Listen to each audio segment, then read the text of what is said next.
we would not accept a report until after the baby was born. And really, I think that didn't work for any of us. It didn't work for the provider community. It didn't work for the family, and it certainly didn't work for our staff, because really what it meant was that we were dealing with a set of circumstances that were really very much, if we were not creating the crisis, we were not necessarily diffusing it by getting involved at that point.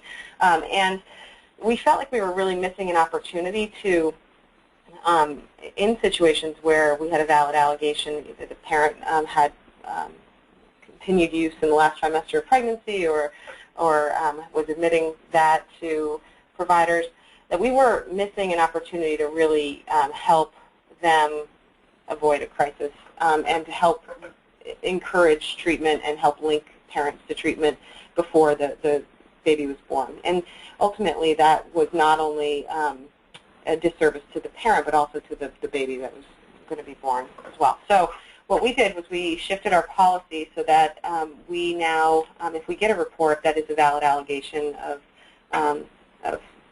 that, as I mentioned before, and I gave you those examples, then we would open a family assessment up to a month before the infant's expected due date. And when we open those assessments, we're really trying to understand what is in place for treatment.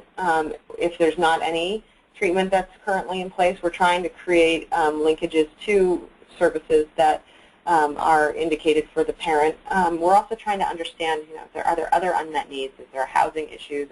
Are there issues with domestic violence or any number of other issues that that we're all very familiar with, and trying to engage the network of providers that might be involved with the family, and also any network of informal family support that might be called upon in order to support the parent if they are entering into treatment or if they just need support of any sort after the infant's birth.